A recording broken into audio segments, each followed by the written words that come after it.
Start करते हैं आज की पहला क्लास क्या पूरा साल की पहला क्लास है ये तुम्हारा।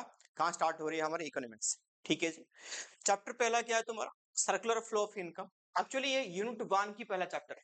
ठीक है, यूनिट 1 क्या है, किसके बारे में पढ़ रहे हैं? पूरा नेशनल इनकम के बारे में पढ़ेंगे, उसी का ये पहला चैप्टर है, सर्कुलर फ्लो ऑफ इनकम। पहले इस चैप्टर की मीनिंग समझते हैं, फिर अंदर जाते हैं। चैप्टर इतना छोटा है, आज ही खत्म हो जाएगा। ठीक है जी। चलो, तो इसकी मीनिंग समझते हैं कि सर्कुलर फ्लो का एक्चुअली मीनिंग क्या है। इसकी एक्चुअली मीनिंग क्या है वो समझो। यहां पे चुपके से कहीं कोने में डाल दो, in two sector model. Circular flow यहां पे पढ़ेंगे, ये टू सेक्टर मॉडल में पढ़ेंगे। ये क्या है टू सेक्टर, ये समझेंगे। अब पहले इसका मीनिंग समझ। सर्कुलर फ्लो ऑफ इनकम हो गया। सर्कल का मतलब क्या? एक मोशन ऑफ ये जीरो वाला मोशन। सर्कुलर थोड़ा अच्छा नहीं है क्योंकि हम ज्योमेट्री के नहीं है, हम इकोनॉमिक्स वाले हैं, तो एडजस्ट कर लो, ये हमारा जीरो है। यानी इनकम जहां से गया वापस वहीं पे आ जाने को हम क्या बोल देते हैं? Circular flow. यानी इनकम जहां पे जनरेट होगा ना, वापस वहीं पे आके रुक जाएगा ना, वहीं जहां से इनकम जनरेट हुआ वहीं पे वापस आ गई, तो इसको हम क्या बोलेंगे? Circular flow. तो कहां से जनरेट होती है, क्या जनरेट होती है, कहां पे वापस आएगी, वो सब इस चैप्टर में हम पढ़ने वाले हैं। डन।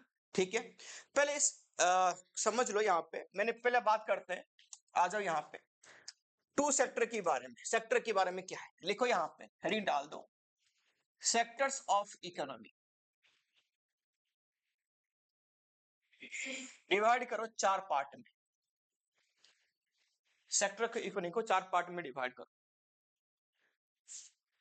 हो गया, सेक्टर्स ऑफ इकोनॉमी चार पार्ट में डिवाइड कर दिया। नंबर 1 पे लिखो हाउस होल्ड, नंबर 2 पे लिखो फार्म,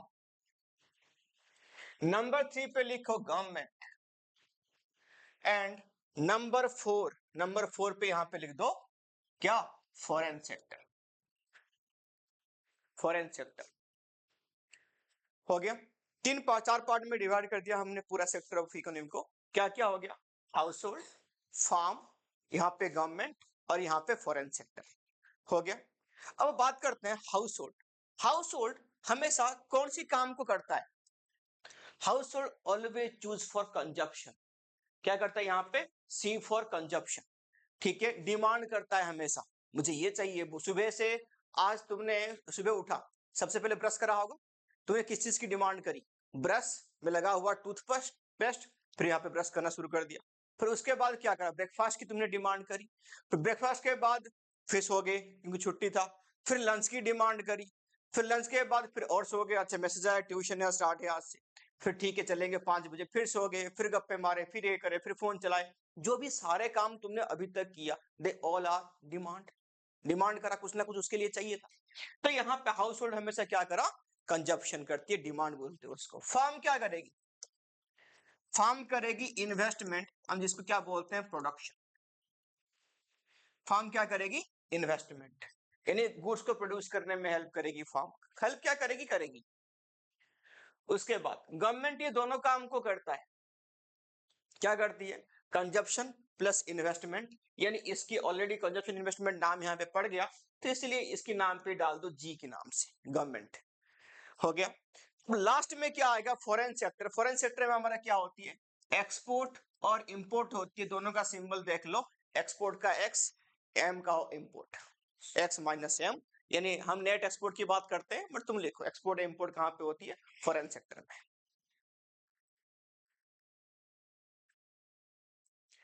हो गया जी, हो गया, सबने कर लिया। तो यहां पे देखो सेक्टर्स ऑफ इकोनॉमी कितने पार्ट में डिवाइड होगी? चार पार्ट में। कौन सी हुआ?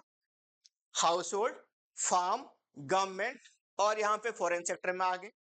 फिर हाउस होल्ड क्या करती है? कंजप्शन करती है। फार्म क्या करती है? इन्वेस्टमेंट करती है। फिर यहाँ पे आ जाओ, गवर्नमेंट क्या करती है?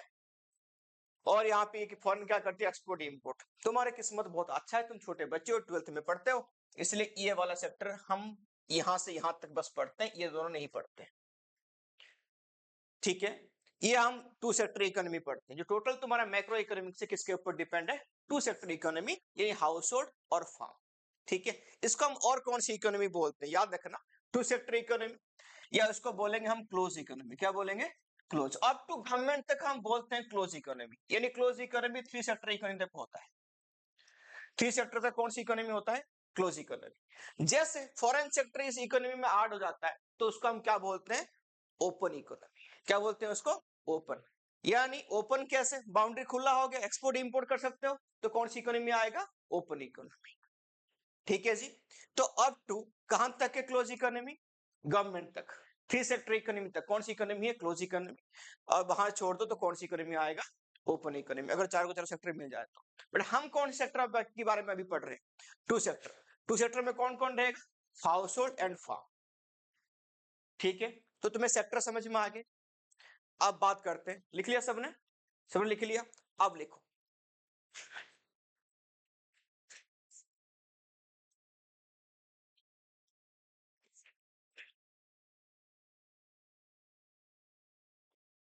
किसके बारे में भी नेक्स्ट टॉपिक में बात करेंगे? Factors of production.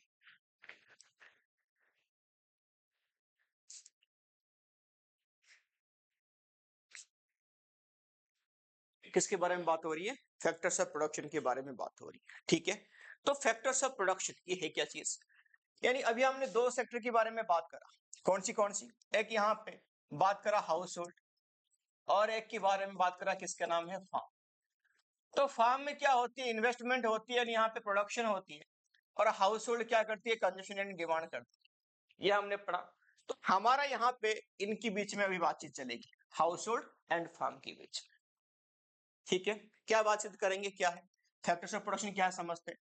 अब देखो, फैक्टर्स ऑफ प्रोडक्शन यानी वो फैक्टर्स जो प्रोडक्शन प्रोसेस में क्या करते हैं? हेल्प करते हैं, है ना? कौन सी ऐसे factors? Factors of production, number 1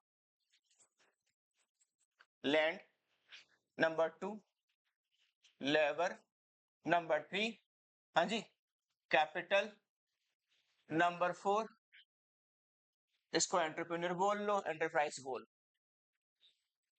हो गया। चलो, अब ये हमारा फैक्टर्स ऑफ प्रोडक्शन हो गए, जो इनकी हेल्प में हम क्या करते हैं? प्रोडक्शन करते हैं। ठीक है, अब आ जाओ लैंड। लैंड को क्या मिलेगा अगर काम करेगा? तब वो रेंट मिलेगा। लेबर को क्या मिलेगा? मजदूरी मिलेगी, वजह से मिलेगा। कैपिटल को क्या मिलेगा? इंटरेस्ट मिलेगा। एंटरप्रेन्योर को क्या मिलेगा? वो ये किस लिए काम करता है? अपनी प्रॉफिट कमाने के लिए काम कर रहा है। ठीक है, तो इन ऊपर वाला फैक्टर को हम क्या बोलते हैं? Factors of production. Factors of production. और नीचे वाले को हम क्या बोलते हैं? Factor payment. क्या बोलते हैं इसको? Factor payment.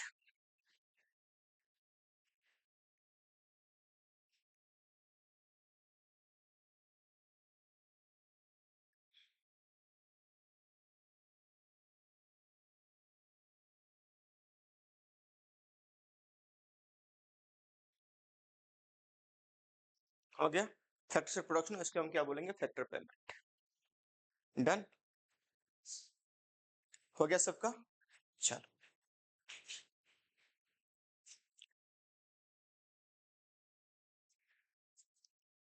हो गया। तुम्हें सेक्टर समझ में आ गया, फैक्टर से प्रोडक्शन समझ में आ गए, फैक्टर पेमेंट इसी को बोलते हैं।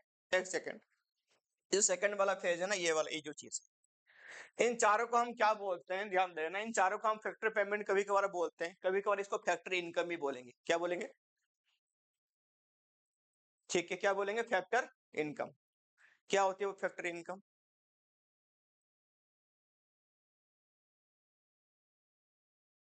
बोलो, फैक्टर इनकम क्या होती है? यही सेम होती है। यानी फैक्टर पेमेंट कब बोलेंगे, फैक्टर इनकम कब बोलेंगे, बता रहा हूं। फैक्टर पेमेंट, अगर ये फार्म पेमेंट करता है, जिस टाइम पे फार्म के लिए एक्सपेंस हो गया, तो क्या करेंगे? Factor payment. अगर मान लो इन सब के लिए क्या हो गया, ये इन सबको तो पैसा मिला, तो इन सब के लिए क्या हो गया? Factor income. बात एक ही है। ठीक है, इसमें कोई कंफ्यूजन नहीं है। तो इस टाइम पे फार्म इनको पेमेंट करेगा, फार्म के लिए एक्सपेंसेस रहा, तो ये बोलेगा फैक्टर पेमेंट। जब इनको मिल गया तो इनके लिए क्या हो गया? Factor income. डन, ठीक है, तो यही फैक्टर पेमेंट है, वही फैक्टर इनकम ही है। नेक्स्ट आ जाओ, अभी हम बात करेंगे। सर लिख लो, definition of circular flow of income. Definition of circular flow of income, क्या डेफिनेशन है? याद कर लेंगे अभी के अभी, आज की आज। Refers to cycle of generation of income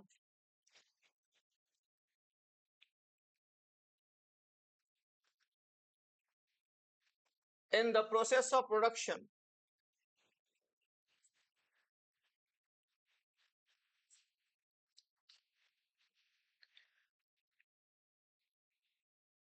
हो गया, कॉमा देके it distribute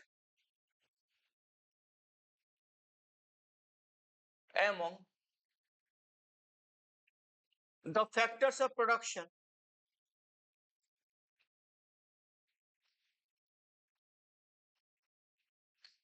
comma फिर finally it circulated from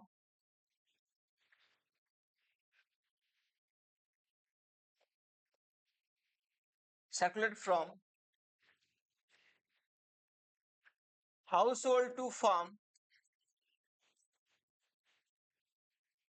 in form of consumption expenditure, in form of consumption expenditure, form of consumption expenditure।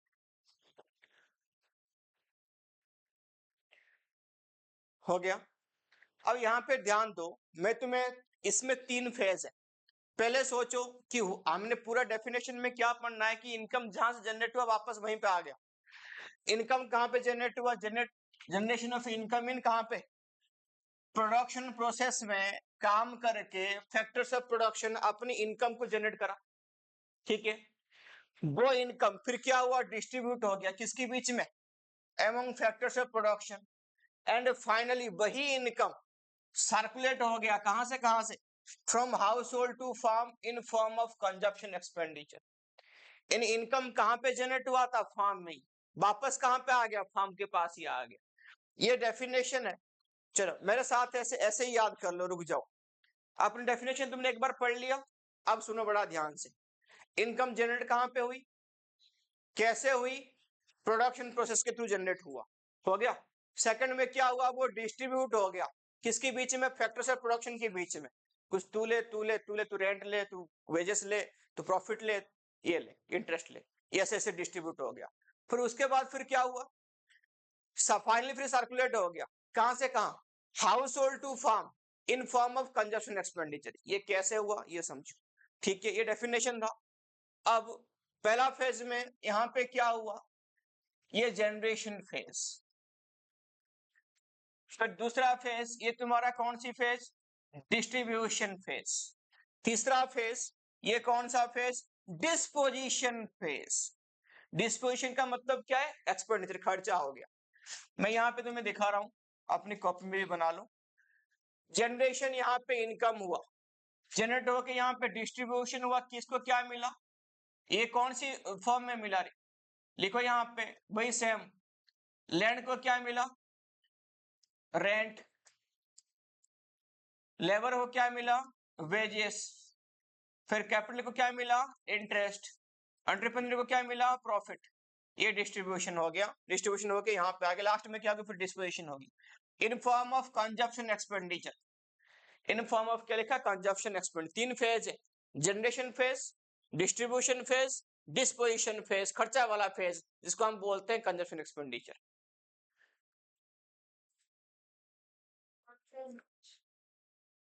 कैसे खर्चा हुआ अभी भी तुम्हें समझ में नहीं आया? रुक जाओ बस लास्ट फेज के लिए। ये कौन सी, मैं बस डेफिनेशन को यहाँ पे थोड़ा सा तोड़ तोड़ के दिखाया, अब मैं पूरा फ्लो समझाऊंगा। हो गया जी?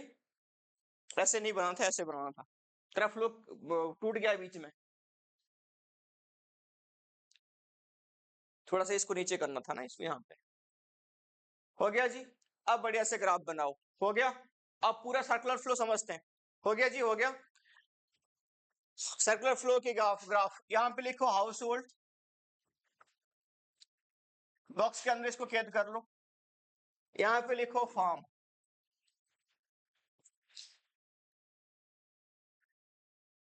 यहां पे हाउस होल्ड, यहां पे क्या लिखा, फार्म। हो गया जी।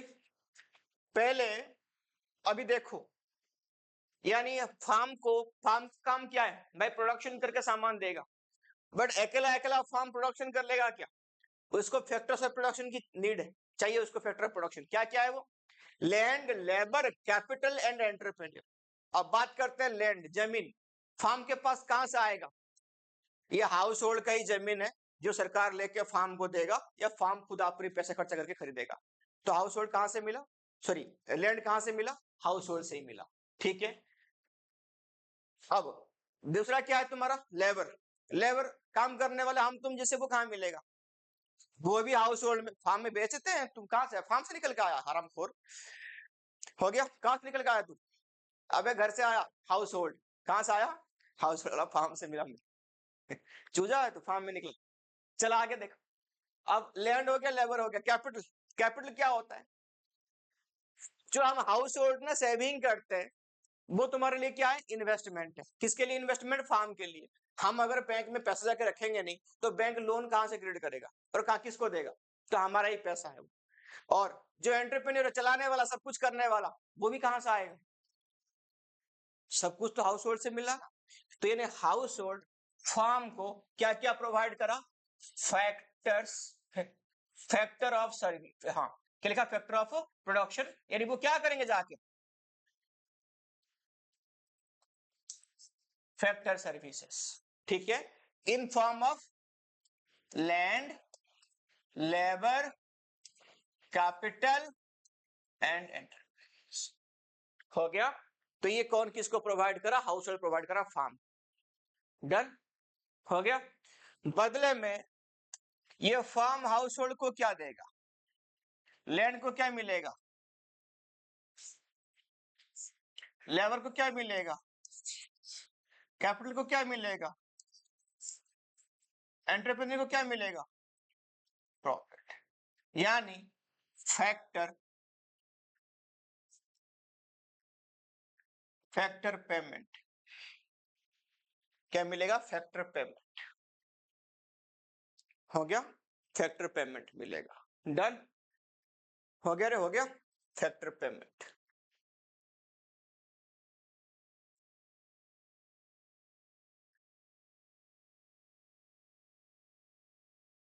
लिख लिया सबने,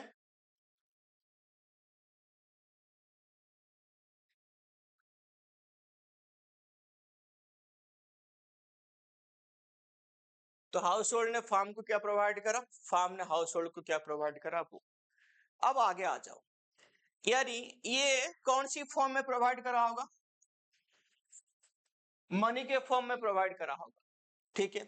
और एक चीज देखो, अभी पैसा कहां से कहां चला गया, फार्म के पास था, फार्म ने हाउस होल्ड को पेमेंट कर दी। अब देखो, लेकिन जो हाउस होल्ड वाले हम तुम जैसे, हमारा जो मेन काम है वो क्या है, डिमांड करना, खाना पीना कंज्यूम करना। तो हम कंज्यूम करेंगे, कंज्यूम के लिए हमें क्या चाहिए, गुड्स एंड सर्विसेज। वो हम तो फार्म पे बना के छोड़ के आ गए, है ना। हम गए फार्म में काम करा, फार्म में मशीन लगा था, हम अपनी सर्विस प्रोवाइड किया, वहां पे गुड्स बनाए, यहाँ पे सारे गुड्स एंड सर्विसेज यहाँ बना के छोड़ के आ गए। बट हमें चाहिए अभी, डेली लाइफ कैसे जिएंगे हम, चाहिए हमें। अब फार्म तुम्हें फ्री में देगा क्या, नहीं देगा, क्योंकि तुम्हें, तुमसे काम करा के तुम्हें वो पैसा दिया था, तो वो सामान तुम्हें चाहिए, जाओ लेके आओ, वो तुमसे पैसा लेगा। यानी अभी देखना, फार्म प्रोवाइड करेगा हाउस होल्ड को क्या, गुड्स एंड सर्विसेज, क्योंकि उसके पास वही है, तुम्हें चलने के लिए वही चाहिए। बदले में तुमसे क्या ले लेगा, बदले में पैसा लेगा, कौन सी फॉर्म में, कंजप्शन एक्सपेंडिचर, यानी वही इन टर्म्स ऑफ मनी ले लेगा। ठीक है। तो पैसा, जहां ग्रीन वाला लाइन तुम्हारा पैसा वाला लाइन है, हरा हरा नोट, पहले कहां से कहां फ्लो हुआ था, फार्म टू हाउस होल्ड, वापस कहां पे चला गया, तो हो गया ना सर्कुलर फ्लो। हारन बाबू, हो गया फ्लो, लिख लो।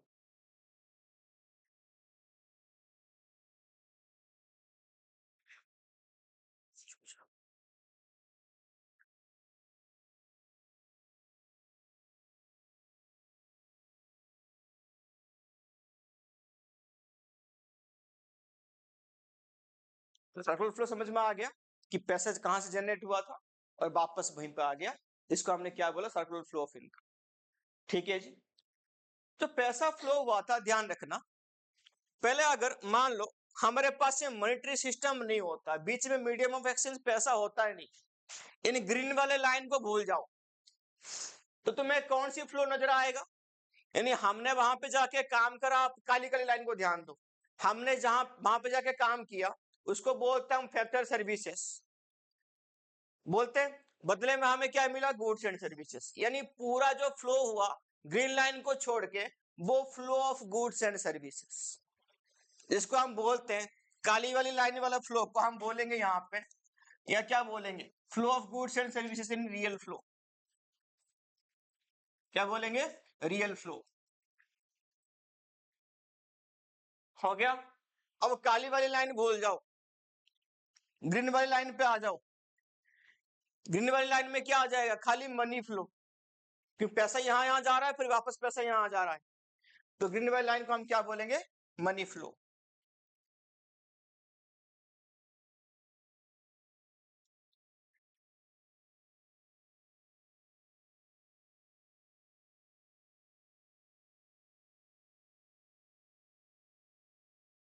हो गया। क्या बोलेंगे उसको, मनी फ्लो। तो कौन सा रियल फ्लो है, कौन सा मनी फ्लो, समझ में आ गया। अब लिख, नेक्स्ट लिखो, वही बात करेंगे, डिफरेंस बिटवीन। इसका एक बार ना डेफिनेशन लिख लो। डेफिनेशन क्या है, ये तुम्हारा काम है, मैं तुमको होमवर्क में देता हूं। यह है तुम्हारा लूप 1, यह है तुम्हारा लूप 2, और ये है तुम्हारा कौन सा वाला, हाँ ये 3 कर लो, ये 4 कर लो। ये चारों लूप में कहां से क्या क्या फ्लो हो रहा है वो लिखना काम तुम्हारा है। ठीक है, ये होमवर्क में डाल दो, बाकी मैं इन दोनों को डिस्ट्रीब्यूट करके दिखाता हूं। हो गया। नेक्स्ट लिखो, नेक्स्ट लिखो, difference between real flow and money flow.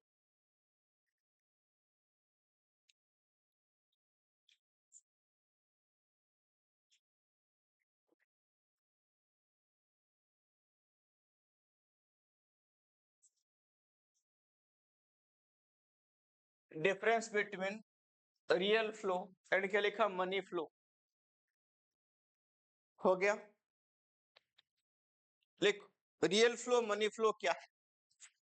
House hold, ये हो गया फार्म,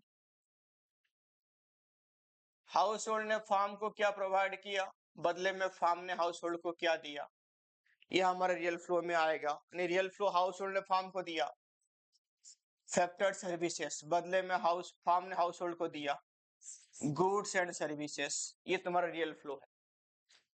हो गया। हो गया। इसके डेफिनेशन लिखो, इसके डेफिनेशन लिखो।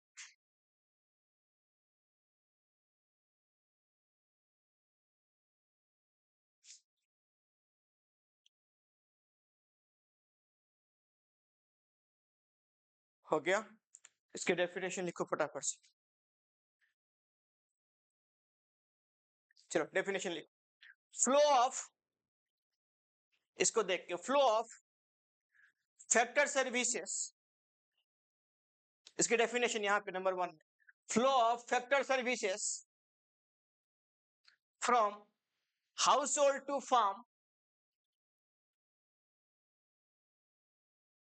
फ्रॉम हाउस होल्ड टू क्या लिखा, firm, and corresponding flow of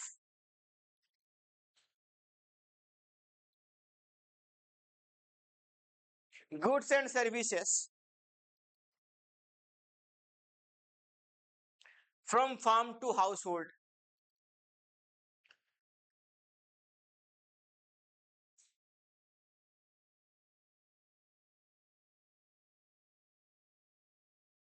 ठीक है, farm to house hold.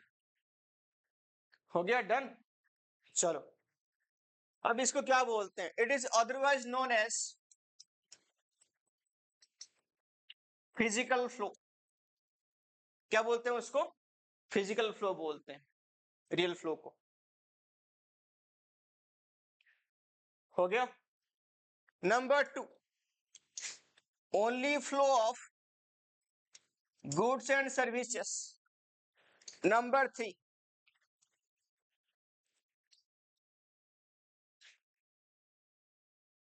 No money involve.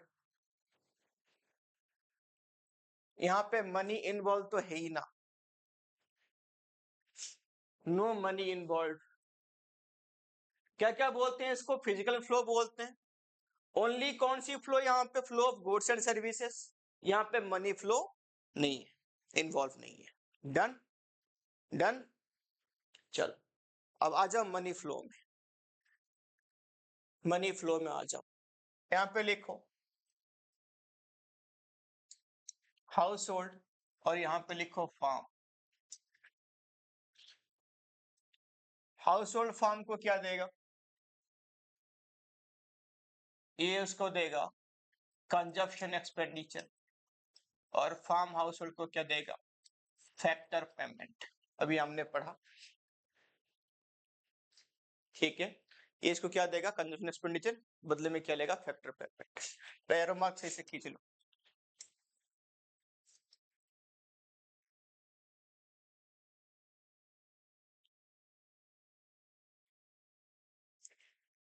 हो गया। अब लिखो डेफिनेशन। क्या लिखोगे? Flow of factor payment from firm to household. Firm to क्या लिखा? Household. And corresponding flow of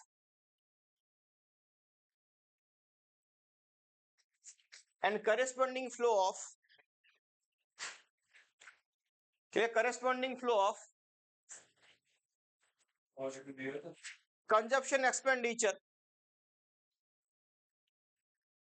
expenditure, from household to firm.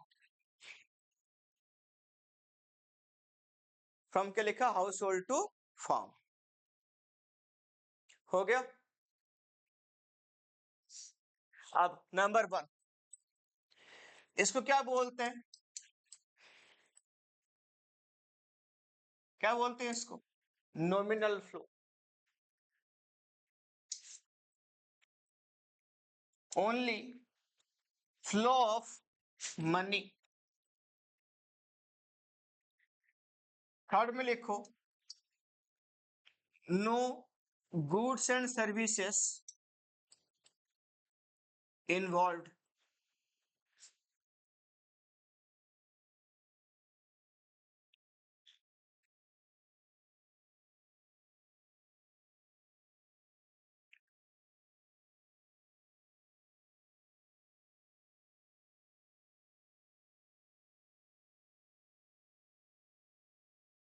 हो गया।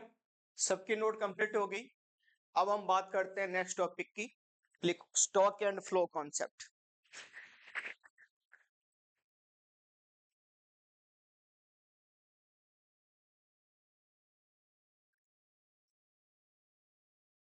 Stock and flow concept.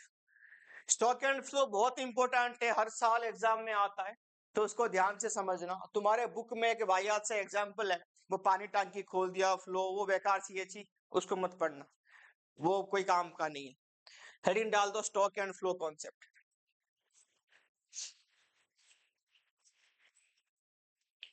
Stock and flow concept हो गया जी। पढ़े stock and flow concept. लिखो, दो part में डिवाइड करो। स्टॉक समझना, यहाँ पे स्टॉक कॉन्सेप्ट क्या है, फ्लो कॉन्सेप्ट क्या है। यहाँ पीछे डिफरेंस ही लिखा देता हूं, वही लिख लो।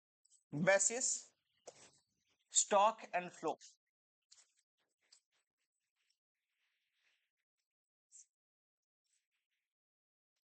कुछ एग्जाम्पल भी इसकी करेंगे जो एक्चुअली में एग्जाम में आता है, कैसे आएगा, कौन सा स्टॉक है कौन सा फ्लो है।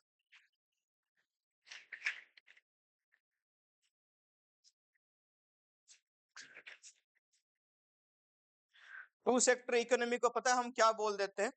टू सेक्टर इकोनॉमी को हम सिंपल इकोनॉमी भी बोलते हैं, याद रखना। क्या बोलते हैं? Simple economy. Basis, stock and flow फटाफट से लिख लो अपनी कॉपी में। लिख लो, लिख लिया सबने? लिख, पहले लिखो स्टॉक में बेसिस मीनिंग।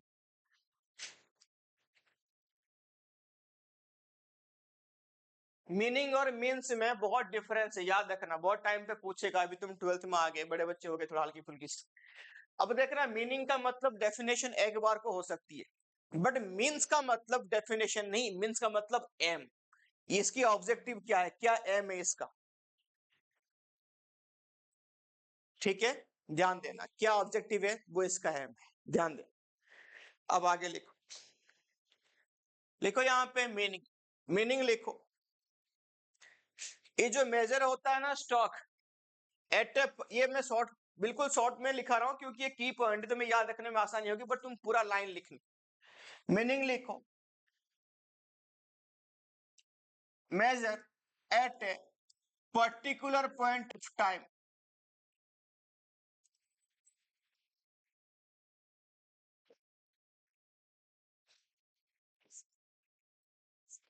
क्या क्या, पर्टिकुलर पॉइंट ऑफ टाइम, हो गया।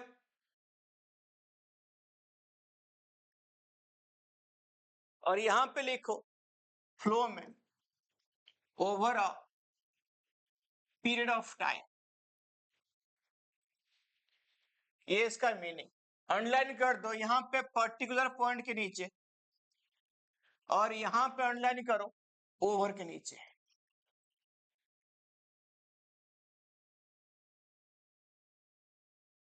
हो गया। अब समझना इसका क्या बोलना चाहता है। पर्टिकुलर पॉइंट ऑफ टाइम पे, एक सिंगल पॉइंट ऑफ टाइम पे जो कि कोई सा भी वेरिएबल चेंज नहीं हो सकता, वेरिएबल चेंज नहीं हो सकता। यानी फॉर एग्जांपल अभी मैंने पूछा कि अभी अभी हाल ही में तुम्हारे जेब में सब कितनी पैसा है, तूने बोला 25 रुपए, तूने 100, 1000, 2000, 5, 8, 10, 15 तूने बोल दिया, जो कि अभी चेंज नहीं हो सकता। घर जाओगे लेके आओगे तब जाके चेंज होगा ना, उसमें कैसे चेंज होगा। एक सिंगल पॉइंट ऑफ टाइम पे जो हम मेजर करते हैं उसको क्या बोलते हैं, stock concept. There is no time dimension to change, change हो ही नहीं सकता। अब मैंने पूछा तुम्हारे पास नेटवर्थ कितनी है अभी, आज की डेट में, 2, 5, 6, 8, 9 करोड़ तुमने बोला अभी इस पॉइंट ऑफ टाइम पे। मुकेश अंबानी हम तो है नहीं कि हमारा मिनट मिनट में पैसा ग्रोथ हो रहा है, जितना भाई उतना है, गरीब लोग कहां से लेकर आए, ठीक है, वो क्या है क्या नहीं है अभी अगली बात है, ठीक है। अभी पर्टिकुलर अभी इसी टाइम पे हमारे क्लास में कितने बच्चे, मैंने बोला 13। अब बाद में आएंगे, चेंज होगा, एडमिशन लेंगे नहीं लेंगे वो अलग बात है, अभी कितनी है, जितना है वही हम क्या बोलेंगे, स्टॉक कॉन्सेप्ट, ठीक है। चेंज होने की कोई टाइम डायमेंशन नहीं है, क्या बोलेंगे, stock concept.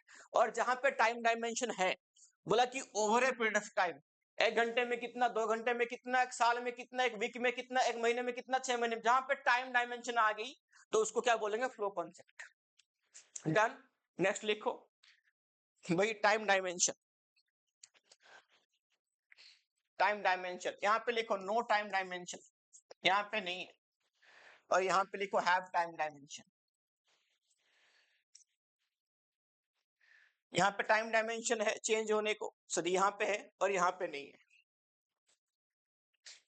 Next, nature, nature यहाँ पे लिखो कौन सी, स्टॉक में लिखो स्टैटिक कॉन्सेप्ट। स्टैटिक का मतलब क्या है, फिक्स्ड, हो गया। यहाँ पे लिखो डायनामिक, इसका मतलब क्या है, चेंजेबल, ये चेंज का सिंबल है डेल्टा वाला।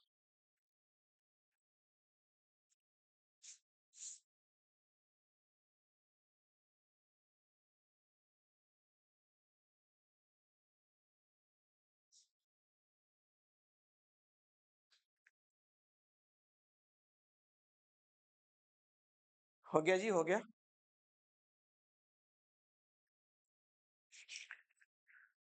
कुछ क्वेश्चन ऐसे डिस्कस करेंगे कि कौन सा स्टॉक कॉन्सेप्ट है, समझ में आ गया। जो चेंज होने के टाइम डायमेंशन में होता है उसको हम क्या बोलेंगे, फ्लो कॉन्सेप्ट। नहीं है तो क्या बोलेंगे, stock concept.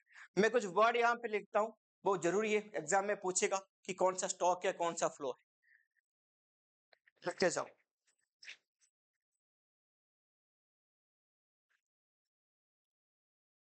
Number 1, bank deposit, bank deposit eight 31 March 2022। Number 2, losses. Number 3, production during the year, during the year. Number 4, profit. Number 5, population on 31 March 2021। 6, savings.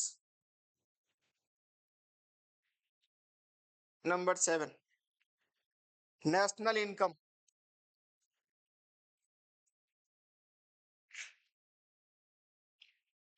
During the year. पहले अभी इतना discuss करेंगे फिर आगे बढ़ते हैं। 7 हो गया, हाँ ठीक है। नेशनल इनकम का सिंबल NNP@FC।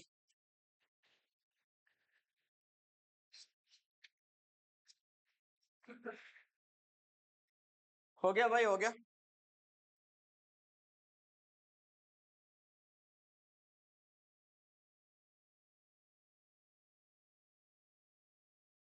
हो गया, लिखो बताओ। ये स्टॉक कॉन्सेप्ट है कि फ्लो कॉन्सेप्ट है? बैंक डिपॉजिट एट 31 मार्च, जहां पे एट लग गया मतलब पर्टिकुलर पॉइंट ऑफ टाइम पे, तो इसको हम क्या बोलेंगे? Stock concept. लॉसेस, लॉसेस यहाँ पे कौन सी कॉन्सेप्ट होगा? लॉसेस कौन सी कॉन्सेप्ट होगा? Flow concept. क्यों होगा? क्योंकि याद रखना, जो लॉस होती है वो ड्यूरिंग द पूरा ईयर का हिसाब करते हैं हम। पूरा साल में कितना लॉस हुआ, पूरा मतलब क्वार्टरली में कितना लॉस हुआ, कितना प्रॉफिट हुआ। तो प्रॉफिट हो चाहे लॉस हो, दोनों दोनों कौन सी कॉन्सेप्ट है? फ्लो कॉन्सेप्ट हो। वो ड्यूरिंग द ईयर निकलता है। प्रोडक्शन ड्यूरिंग लग गया तो कौन सी कॉन्सेप्ट होगा? Flow concept. प्रॉफिट बोला मैंने अभी, ड्यूरिंग लग गया, कौन सी concept? Flow concept. Population as on लगा पड़ा है, stock concept. Savings, flow concept, पूरे साल भर में सेविंग्स चाहिए। NNP, नेशनल इनकम, फ्लो या स्टॉक कॉन्सेप्ट? पक्का? सही है। चलो, ड्यूरिंग जहां पे लगाना, बिना सोचे समझे वहां पे करना कि टाइम डायमेंशन है, तो वहां पे कौन सी कॉन्सेप्ट होगा? Flow concept. जहां पे एज ऑन एज एट लग गया, पर्टिकुलर डेट दे दिया, तो वहां पे कौन सी कॉन्सेप्ट होगा? ये स्टॉक कॉन्सेप्ट। ठीक है, 7 हुआ, अभी और भी लिखनी है। हो गया सबकी?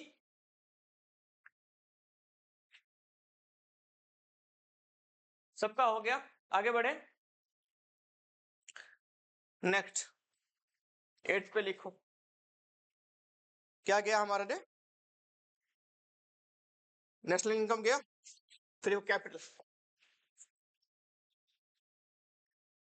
Number 9, bank balance.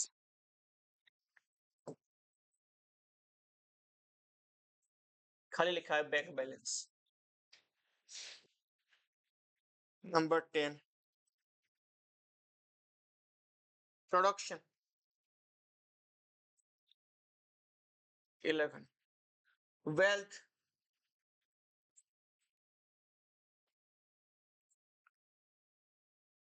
GDP।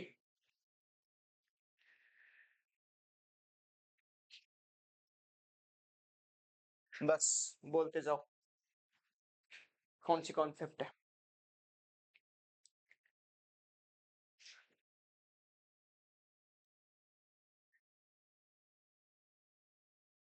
हो गया सबका? कैपिटल लिखो, ये कौन सी concept? Stock concept. Capital. Bank balance, bank balance, balance in bank account. जल्दी बोलो, फ्लो या stock? Stock concept. Particular date में तेरे पास जो बैंक की बैलेंस होगा, थोड़ी ना वो चेंज होता रहेगा, वो थोड़ी ना मार्केट है। जो बैंक में बैलेंस पड़ा है, कोई पूछेगा कि अभी तेरे बैंक में बैलेंस कितनी है, तो उस टाइम पे कोई चेंज होता है क्या? फिर कैसे हो जाएगा वो? है रे, बीआरएस बना रहा। पता ना रहा। चलो आगे बोल। प्रोडक्शन, प्रोडक्शन कौन सी कॉन्सेप्ट है? प्रोडक्शन कब होती है? During the year, flow concept. Wealth कौन सी कॉन्सेप्ट है? वेल्थ कौन सी कॉन्सेप्ट है? नहीं बोलेगा, स्टॉक कॉन्सेप्ट। जीडीपी कौन सी है? GDP during the year measure होती है ना, पूरे साल में कितना हमारा प्रोडक्शन हुआ। जहां इसकी मेजरमेंट देख लेना कि कौन सा कैसे हम मेजर करते हैं। हो गया। जो पर्टिकुलर पॉइंट ऑफ टाइम पे लेके हम बोलते हैं कि हाँ अभी इतना, तो मेजर करने में चेंज करने के लिए कोई टाइम डायमेंशन नहीं है, तो वो कौन सी कॉन्सेप्ट होता है? Stock concept. और जहां पे मापते हैं पूरा साल में हमारे पास कितनी है ड्यूरिंग द ईयर, तो वो कौन सी कॉन्सेप्ट होगा? Flow concept. ठीक है जी, ये चीज याद रखना, इंपोर्टेंट में से इंपोर्टेंट सुनो, ये हमेशा एग्जाम में पूछता है। कैपिटल कौन सी कॉन्सेप्ट है? ठीक है, स्टॉक कॉन्सेप्ट। डन, चैप्टर हुई खत्म।